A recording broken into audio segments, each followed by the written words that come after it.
What's up, Bluff City Magazine family? Welcome back to another amazing podcast.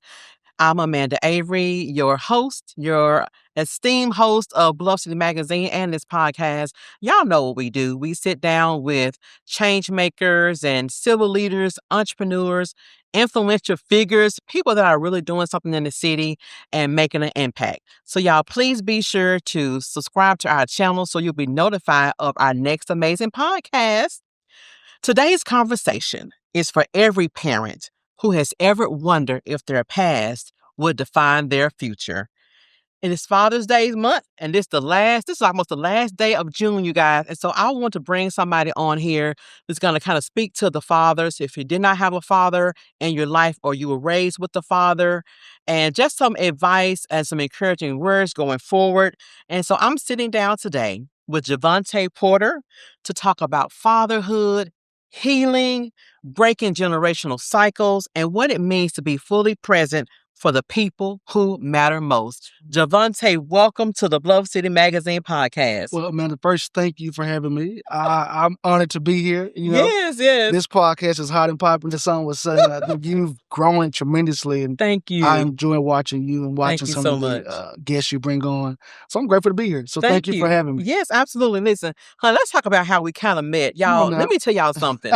Majority of my podcast, I have not met anybody in person. When we sit down here in these two yellow gold chairs is our very first time meeting in person. And so, Jevonte, I want to tell the people how we kind of got connected. So I know I had my publication last year. You took out an advertising. You was running for District 13 County Commissioner. We kind of connected then. And so then I had my Women Who Lead edition. And if y'all are familiar with that, y'all know I interviewed 6 amazing ladies on that podcast. So we had a Women Who Lead edition. That's right. We did a meet and greet. That's right. And I reached out to you to be a sponsor. Absolutely. And without hesitation, honey, you said yes. Absolutely. I think for me, when I see someone who is truly committed to one that shine, highlight individuals in our community who's doing amazing work, I want to support that. I want to be a part of that. And I think you've taken your platform and you've not only utilized it to benefit our city, but you benefit those who take part in it. Oh, y'all blessed.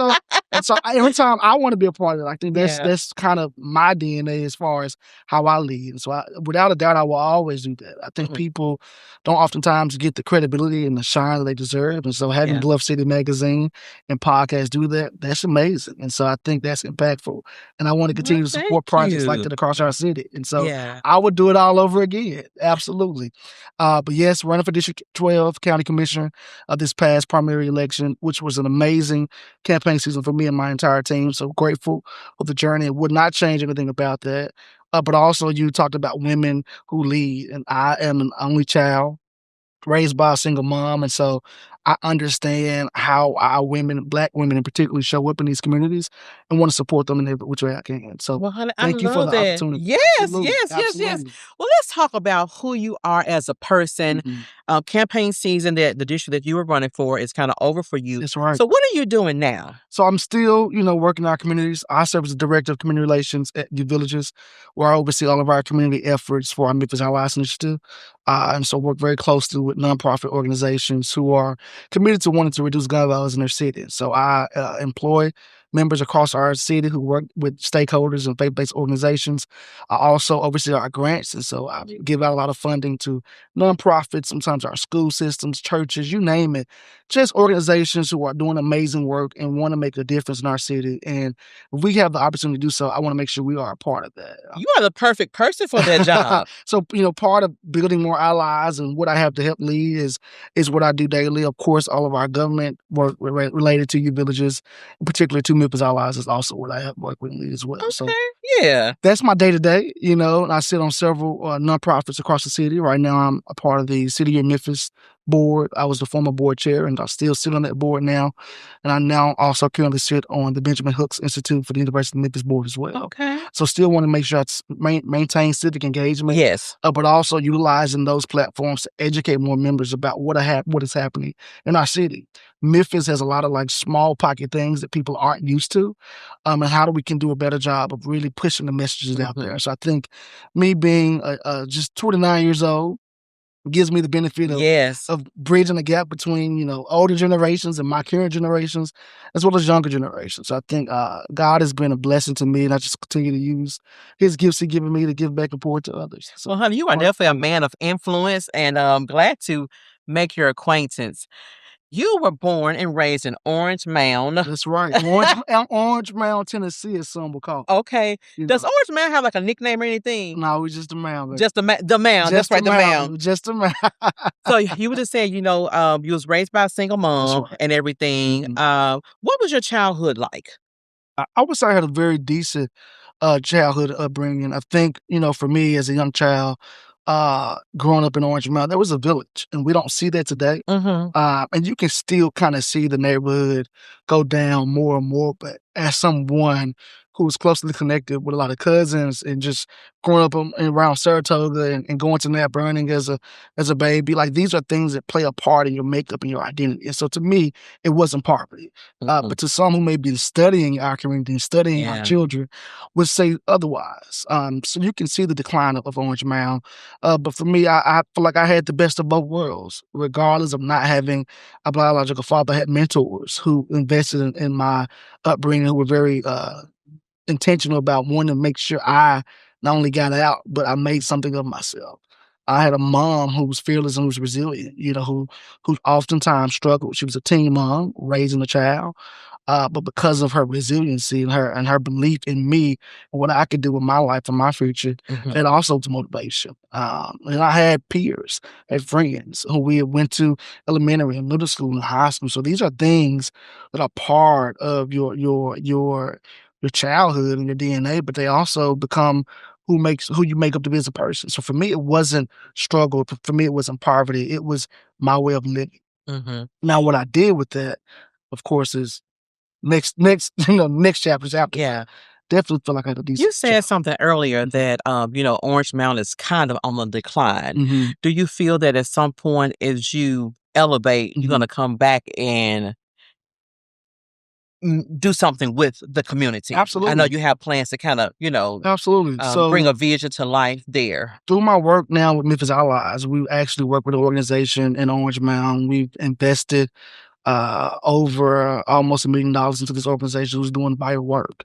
So for me, that's part of how I give back, is that if I have opportunities that can sow seeds into neighborhood leaders who are from that community, who are serving their community, I want to be a part of that. And so I'm doing that now currently, but I do think there's more that can be done in that community. We need strong leaders who are committed to wanting to see an increase. We talk about educational resources and backgrounds.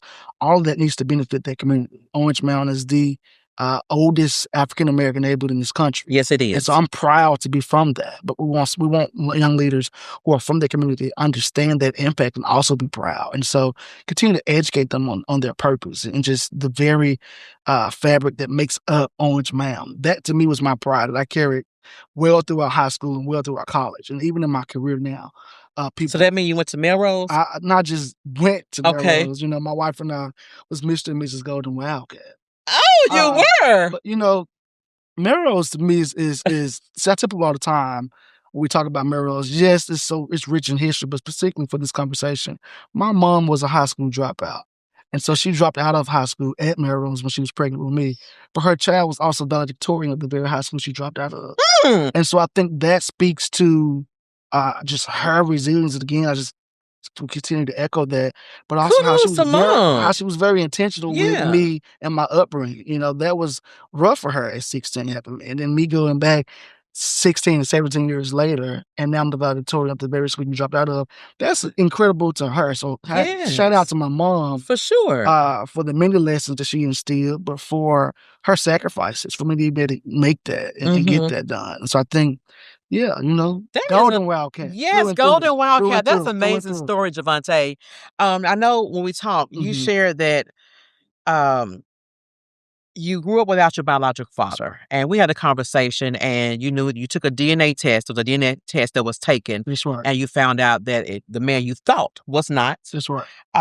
So how did that moment affect you? And I know you said that after that, you just kind of stopped looking. Yeah. No, so I feel like as a child, you know, you're always longing for your parents. Sure. And I knew very early on that I did not know my biological father, and it was very said off front. My family didn't hide secrets. My mom wasn't keeping it from me, and there wasn't this guy in disguise who was pretending to be right. So I knew that. But when you have an individual who say, "Hey, I might be your dad," and your mom agrees to that because that's someone at the time whom she had been in relations with and could confirm that, yes, he could have, there's a strong possibility that he could possibly be your father. I'm in college at this point, and so I've dealt with that many years. Putting it on the back burner at that point, it bothered me a lot. I feel like fathers give children identity, and I think part of me was longing for 50% of my identity that's in this world I may not ever get a chance to know. And so when you have someone who come along and say, "Hey, I could be your dad," I felt amazing in that moment. I felt like, yes, someone did love me. Someone thought enough about me to want to seek me. And so I think that in that moment was rejoiceful for me. However, when the results came back and he was not my father, I revisited this situation all over again. Years of undealt trauma, and there was more resentment towards my mom. There was anger, there was frustration, there was emotions around, well, why did you not know? And I felt very guilty as I matured later through college because I was beginning to learn a little bit more about life, especially when you're doing it on your own. I think college to me was one of the first touches of, hey, I'm in the real world by myself as an adult now, having to navigate the complexities of life. And I realized that my mom did the best she could do with what she had, and for that, I'm grateful. And I think all of the frustration that I had, all the resentment that I had was beginning to fade away because I was now seeing my mom for who she was as a child. She had a mother who was battling addiction, and she had a father who was married, and so you were born out of wedlock. All these different things that my mom experienced as a child, and so you did the best that you could do with what you had, and now you bring me into this world, and you do the best that you can by giving me all that your heart desires. So your perspective had to change. It You had to had change. to shift your mindset Absolutely. once you got that information and knew Absolutely. that the same thing with you happened to her. Absolutely. It was not her fault. Yeah. It was not her fault. And I knew that life had dealt her a hand that she had to figure out how to play. And I think my mom did a fantastic job raising me. I do think that there were several battles and struggles as we, grow up together. They say a child raising a child, right? Yeah. I'm 16 years younger than my mom. And so people oftentimes associate her as my sister. But if you know what, you know that is my mom. Yeah. But she definitely lived a life making so many sacrifices. And I get emotional when I talk about my mom because I know that she is a remarkable woman who loved me endlessly, who loved her grandchildren endlessly, and will give her all. And just to see how far she's come as a single parent, now thriving in her career, an amazing grandmother, an amazing mother. It just makes my heart so proud that God knew exactly what he was doing and that we take every moment and we learn from those moments. So even as a child, now growing up as a teenager, now as a young adult, and now as a father of my own children, you begin to realize everything isn't always meant to be peaches and cream. Yeah. And you have to take things like that for granted. Black women typically strong anyway. We're strong, we're resilient, and we try to make we make the best hand out of a hand that was dealt bad to us.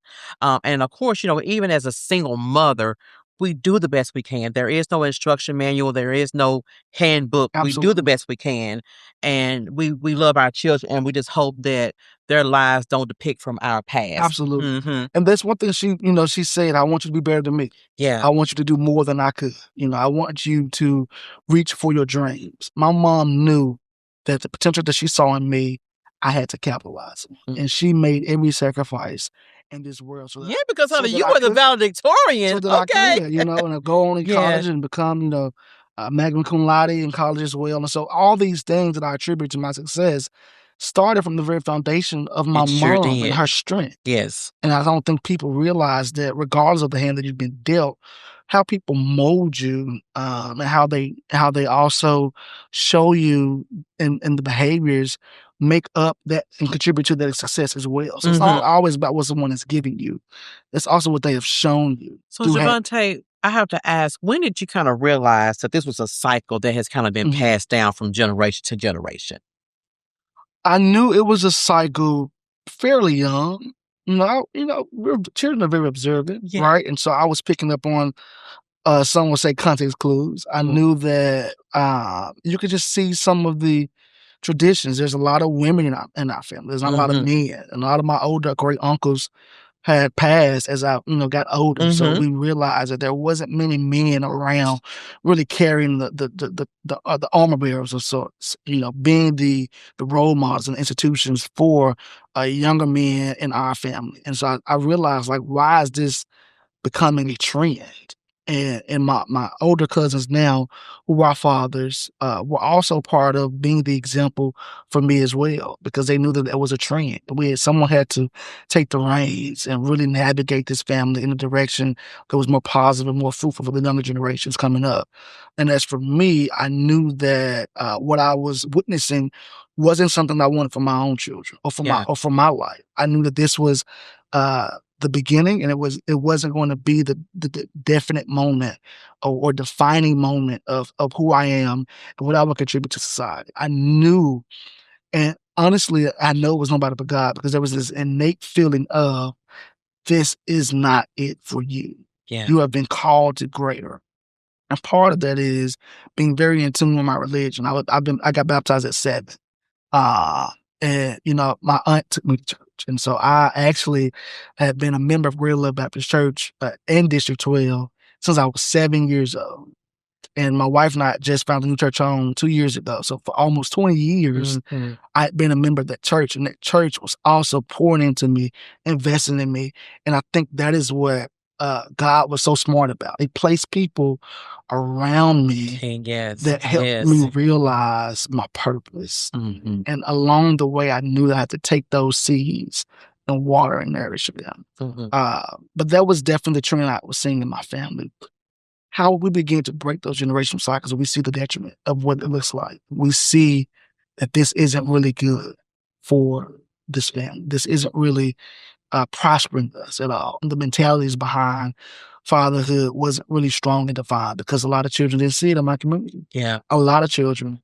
I'm nothing special when it comes to being a young person without a father. That was the norm where I grew up. In our society, in our culture back home, on my mom's side especially, we were raised single mother. That's right. Household.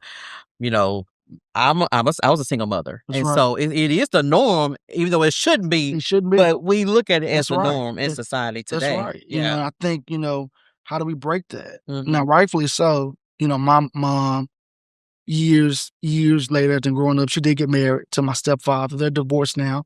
But he was also part of being my role model and a male figure for me. But the one guy I cannot leave out is James Christopher Turner. James Christopher Turner. And Okay. that is my dad. Okay. Him and my mom were friends when they was younger. And they had met when she was pregnant. And they continued to be friends long after that. But he had raised me since I was about 5 months old. Okay. And he always treated me like his own child, biological son. His love never wavered. And he was very intentional in my upbringing, and I contribute a lot of what I know about fatherhood today to him, because he was always there. He was always present. There were gaps in the relationships between him and my mom there. We would go without talking, but he still always came around, and he still was always present. And the way he takes care of his grandchildren now, my 2 children, Madison and Deuce, Jevonte Jr. rather, just goes to show you that he is a true man of his words. So I respect him and I love him. That's always been my dad. Yeah. But I knew very early on that he was not my biological father. And he never, ever, he probably felt this way and just didn't communicate to me. But he never, ever once took a stab or felt any kind of way negatively about me still wanting to search and seek my biological father. He was very supportive, and he understood that what it meant to me. But he was even present during those moments as well. So I contribute a lot of that to him.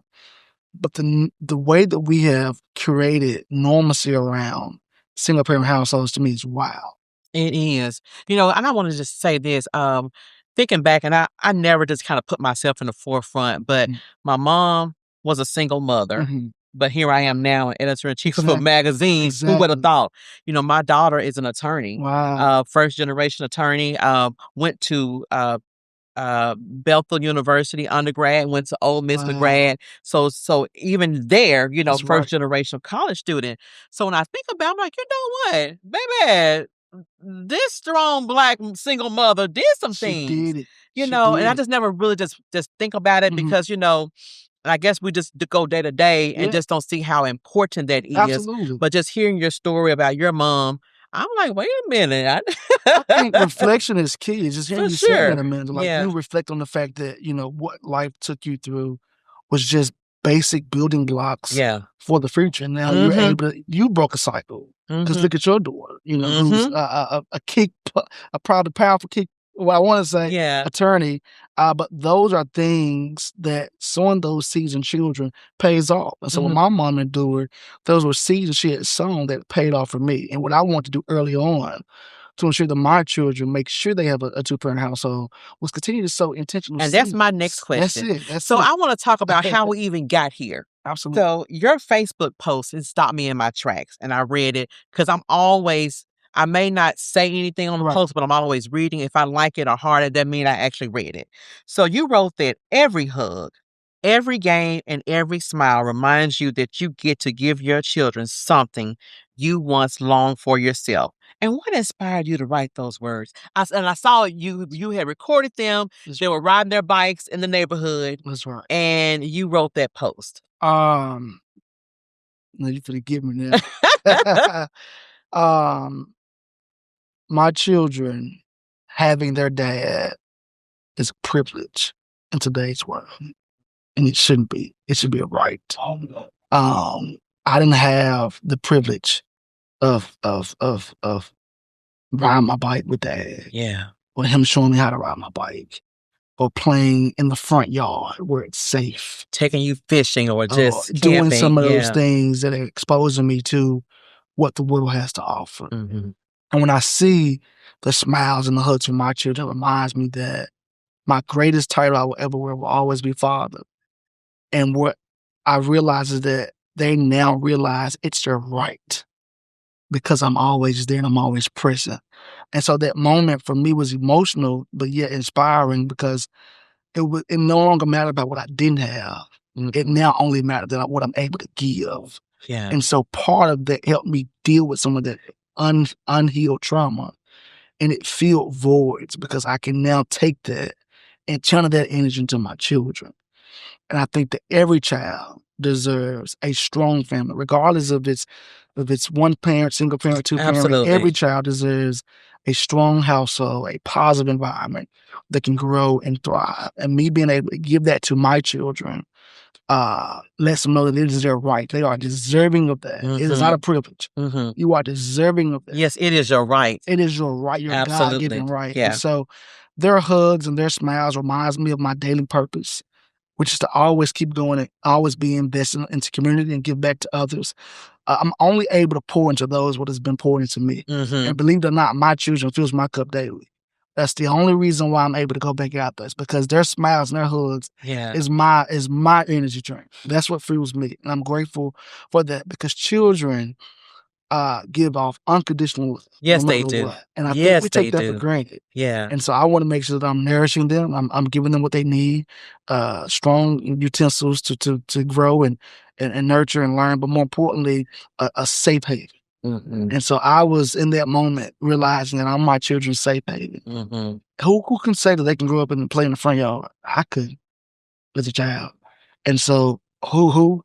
Their own bike to ride. I didn't have to go miles away to a playground. It was right here in my home. And so seeing that and seeing them as siblings, loving one another. Yeah. There's no strife between them. And just seeing the laughter and the joy that was happening was something I had dreamed about. And You're 29 years old. I'm 29. You're married with 2 children. I'm 29 with 2 children. So I love the fact that you are showing, people that healthy households, can be the norm. Absolutely. You're showing that, with your children, have they even inquired about their grandparents? Do they ask? They What do. do you say? They do. And so, my children are very, very smart and very in tune. We talk to them And they too. get that from you. They do. Yes. We talk to, and my wife is also the same. We Okay. talk to them. But my mom and her mom are always around. So they're always spending time with their, maternal, paternal grandmothers. Okay. But when it comes to my dad, they know Papa James. But they asked me before, well, is that your biological dad? I was like, well, no, that's not daddy's real dad. Well, you're my real dad, daddy. So who's your real dad? Do you know your real dad?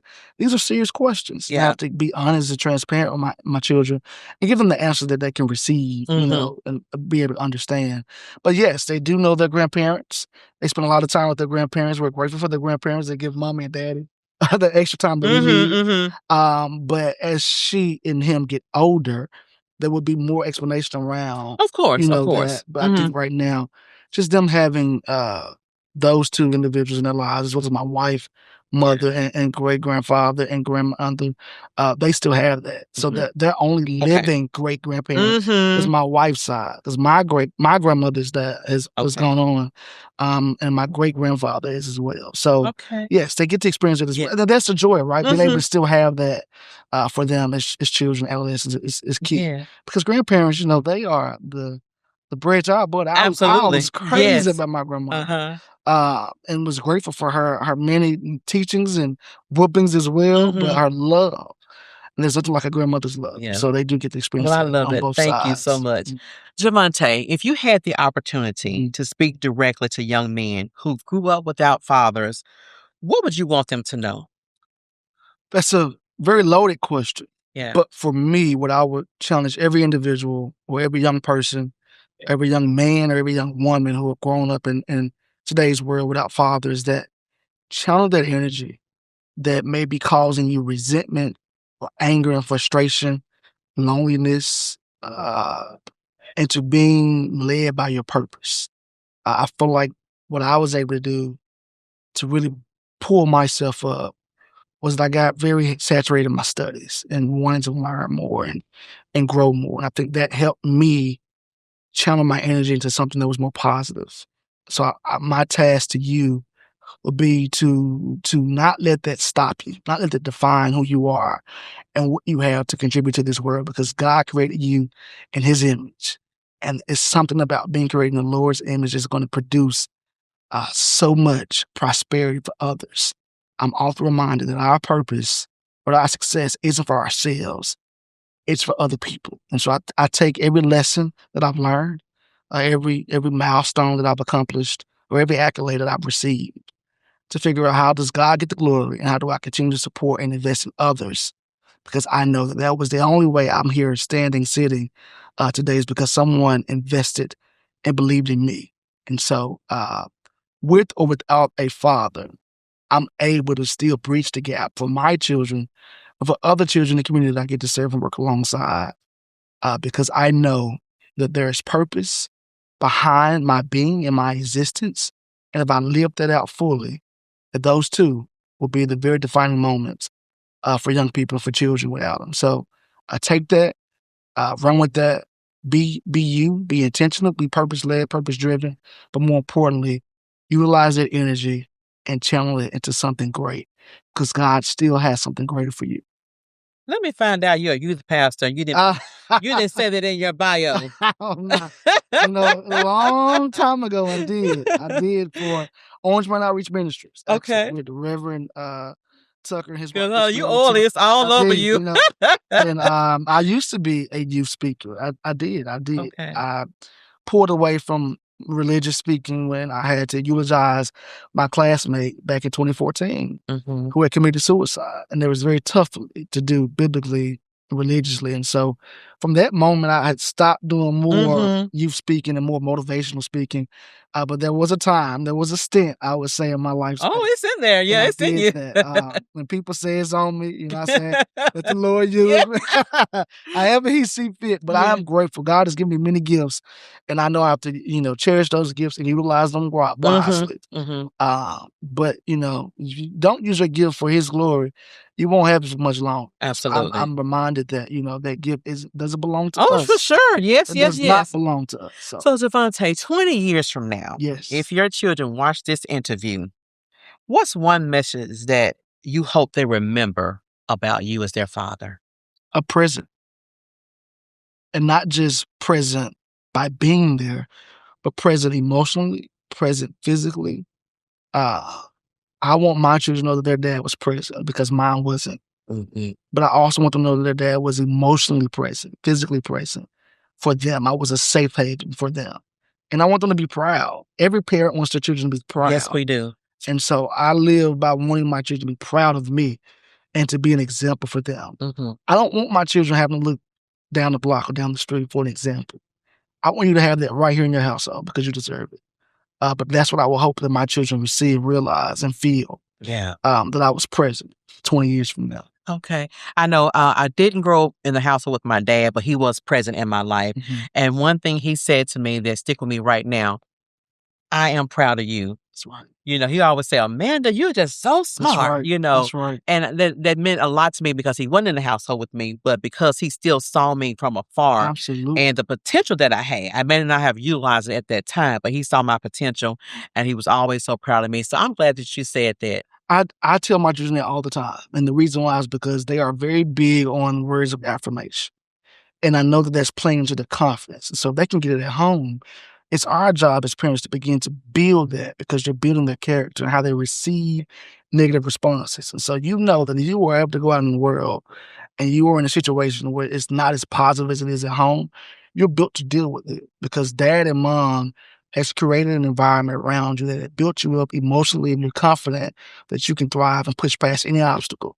But that plays heavy on the child's mental bringing and as well as their social cues and social learning as well. I've learned that as a father, my wife as his mother.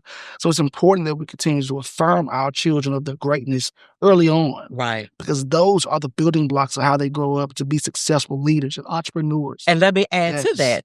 If you get those words of affirmation from an outside source who don't really mean you any good, that's right, then you can kind of go down the wrong path. Absolutely. So you do want it from somebody who actually unconditionally loves you. Absolutely. You want it from your parents, your mentors, not just anybody who's just telling you that just to, because the words sound good. That's right. That's right. Some of the youth that we deal with and on my day-to-day operation of work is all the time you want to be heard. Yeah. They want to feel seen. They want to be heard. And they're not getting that at home. And so when you begin to see a young person begin to make, very wrong decisions and go down a different path of destruction, it's oftentimes because they saw something that made them feel seen and made them feel heard. Yeah. We can bring back that village that I had as a child. I mean, when I say a village, a real village who were taking our children in, who was not afraid of our children, who supported and loved on our children, we would begin to see different, we would just see them act and move differently. And I think right now, our generations younger than me, who are coming up are missing out on love. Yeah. They're missing out on protection because believe it or not, our children still need protecting because the enemy is still out here to kill, steal, and destroy. And so who's protecting them from that? And I think that to me, I'm very, very passionate about that because I feel like I had protection as a child, but I don't see that now. I think we've taken the safeguards off. We persecute our children more today than we ever have done in years past. We put them in some of the most insane categories and without asking the question of how they got there. And I think we got to do more asking questions and more reaching back out versus sitting and waiting on them to reach out to us. Yeah. I think we have to be intentional. So I think that's very key. Yes, those are some great nuggets. Yes, words of I'm wisdom. just 29 still. You're well beyond your years. For sure. I believe I'm an old soul, but I am grateful for everything that God has done for me in my journey. But I know there's a lot more to do and a lot more to discover. I'm always learning. I want to continue to learn more. We never know enough. I think that has benefited me as well. I'm always seeking out the next opportunity to learn more because I know that if I put it in my toolbox, I can use it one day. Absolutely. To benefit others. Yes. Also, June is Men's Health Awareness Month as well. Emotional health, physical health, all that good stuff.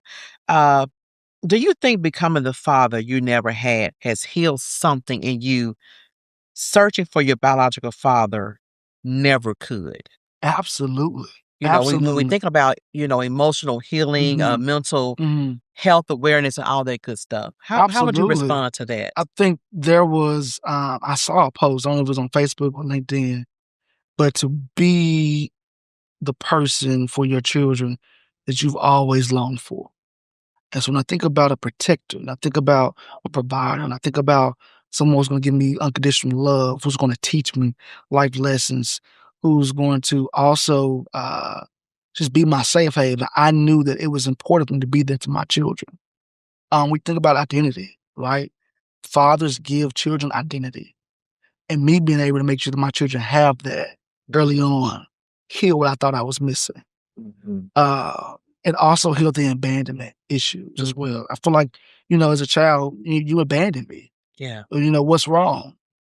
But sometimes putting in perspective of what they went through, what they endured, definitely shifts the trajectory and the outcome of how you look and view things in life. And so for me, what I may have dealt with as abandonment or rejection was filled by me making sure that my children don't feel that, that my children feel accepted and loved, that my children have a present father who's going to make them feel seen, heard.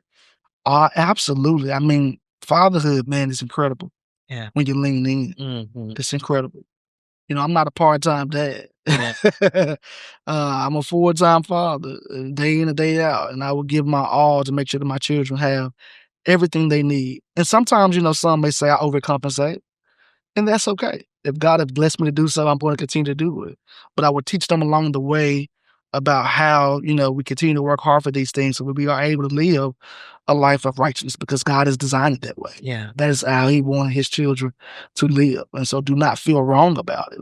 But it's what you do with your blessings and how you bless others that make up who you are. So I think that absolutely 100%, they have filled voids in my life, but it has also blessed me, as a father, now realizing that it does not come with a manual, it does not come with a blueprint. And so it is very tough, specifically for African-American men, it is very tough to be a father in today's world because how we view fatherhood should be defined by how we show up for our children, but not how society wants us to show up. I think that's also important that, you're creating your own family traditions. You're creating your own rituals and rules and just building that stronghold for your family. I think that's important. And I think, leading is important. But I will say something. My wife, who enables me to be a great father, who has allowed me, who made it possible, it just goes back to that strong black woman. Yeah. I can't not go through this without giving her the credit because she is the reason I am a father. But just how she has loved me through fatherhood, loved me through, understanding my childhood, and in spite of continuing to be my also safe haven, and my biggest support. That motivation is what fuels me to want to be that for my children as well, right? And so I think your spouse, when we talk about a two-parent household, we're learning from one another, but we are also taking from one another. And I take so much joy and love. I want to make sure I'm able to give that back so that we're able to give that to our children. That's key. That's important. That's vital. I think those are some things that we don't take into consideration when you talk about raising children without a blueprint. It does take a strong two-parent household, personally for me, speaking for me, but it takes me and my wife being on one accord and doing so as a unit, right? And me being a leader, but her supporting the vision is what makes a really well-rooted family household. Jevonte, I just appreciate your transparency. Thank you. You all up in my business today. I am today. But listen, I'm just grateful for the opportunity to share. People see the success and the accolades and all of that I've accomplished, but they don't really know the story or how I got here. I think, we have to do a better job of giving people like, hey, here's the road I took. Here's the road less traveled. And here's the decisions I made, right? Let's not gatekeep these things because people want to know how can I win too. And if I'm saying I want to help you win, I want to show you how I did it. But I also want to show you where I came from so you can understand the reason behind every decision I made. Yeah. Well, listen, I thank you. Is there anything that I didn't ask that you want our viewers and followers and fans to know? No, not that I can think of. I would just say that, be careful with how we judge people's success and how we see the ambition that they have inside of them, because you never know what they had to overcome to get there. And so I'm always grateful for many leaders who've come before me, who've inspired me, who I've learned from, I've taken tools and tidbits from, both politically and professionally. And I also realized that there were various obstacles that they had to overcome to get there. And so never, ever take anyone's success for granted and always show up for others who show up for you. And love on people who love on you. Yes, man, that's a good ending quote. That's it. Jevonte, thank you for coming on the podcast.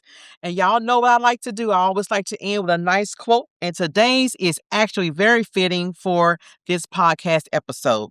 Legacy isn't what you leave behind. It's what you live in front of the people who are watching. Until next time, remember, your story has the power to inspire someone else's journey.